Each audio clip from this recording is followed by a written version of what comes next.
Well, it all began 1969, Cardiff City Football Club. And there was this gang, maybe 20 Wolverhampton skinheads. They were probably 16, 18 years old. To me, they were giants because I was only 12. To a 12-year-old, they looked like an army. So I went home, got my haircut, nicked my brother's working boots, nicked my father's braces, and I became a little 12-year-old skinhead. I just loved it. Lots of fashions come and go, like, you know. But with some people, it just stays sort of thing. I've seen somebody say once, you ask 2 different skinheads what it is and you'll get 3 different answers. It's just a feeling inside, like, you know, and you just go with it.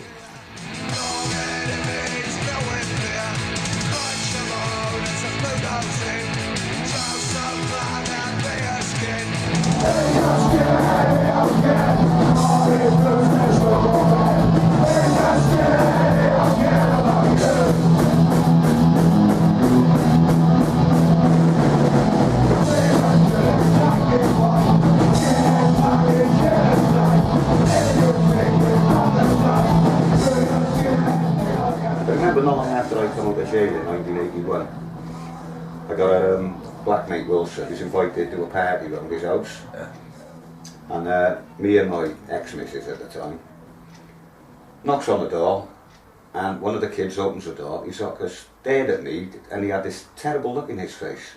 And he ran back in the house shouting, "Dad, Dad, it's a skinhead." So man come out loud and he said, "Oh, it's alright, that's Roddy, he's one of the good ones." He said, "I used to be a skinhead when I was a kid." But all the boy knew was fucking skinheads were evil fucking racists, you know what I mean? Yeah. And it broke my fucking heart, the thought that, you know, something I grew up with and loved, all of a sudden now it was tainted with this fucking thing, like.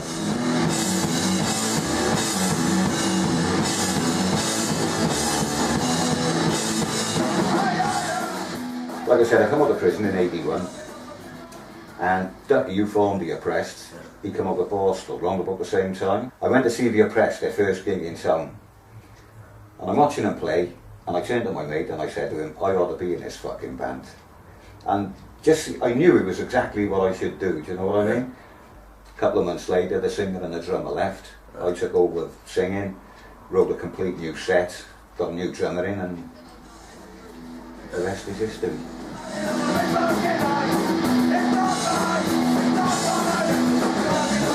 But we've never been in a band to make it big, like, you know? Well, we never thought we ever could anyway.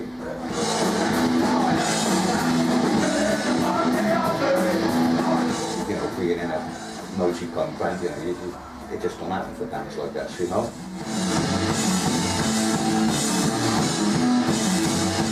So with us, it's always just been having a laugh, like, you know what I mean? Just fucking about, like. And that's how it is now. We're still really just fucking about.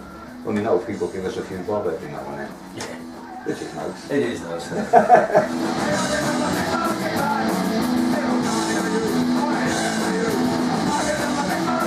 Skinheads against racial prejudice. That's all it is. It's quite simple, like.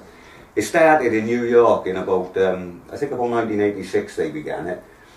Same sort of thing. All they were getting on their media was these Nazi skinhead things. So a group of skinheads in New York decided they were going to do something about it to try and educate people. So they started Skinheads Against Racial Prejudice. Every gig we play, boneheads won't come near there.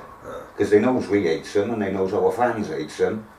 So they steer clear, which means nearly every gig we play, there's never any trouble. It's like a party atmosphere, everyone has fun. You know? This was dedicated to the racist scum of the British National Party. This was called BNP, you're full of shit.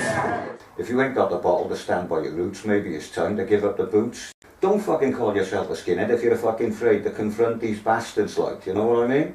Because if it was meant to be anything, it was about fucking not letting people take the piss out of you. Yeah. And the way I look at it, the racists are taking the piss out of the culture. So if you're going to sit there and say, oh, I'm not political, I don't want to get involved, well, fuck off, do you know what I mean? Don't be a fucking skinhead, you know? Be a mod. No, I'm only joking, mods are cool. They're our fathers.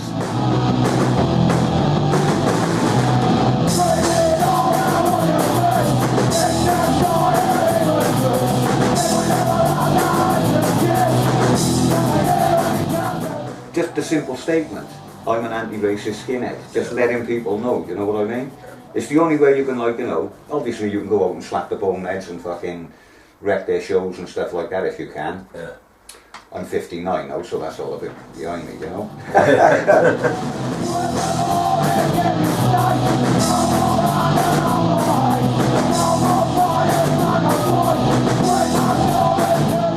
We'll work together and put a little black skinhead and a little white skinhead, you know, together on the front cover. That was like our stand, like, you know. Yeah. So everybody knew we got all to do with these right wings.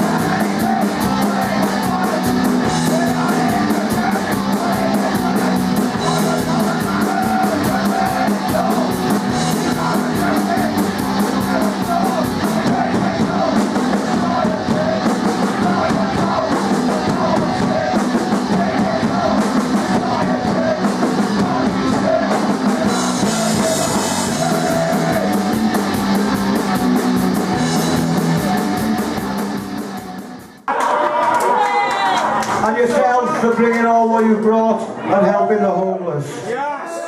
Safely. Have a nice Christmas. Cheers.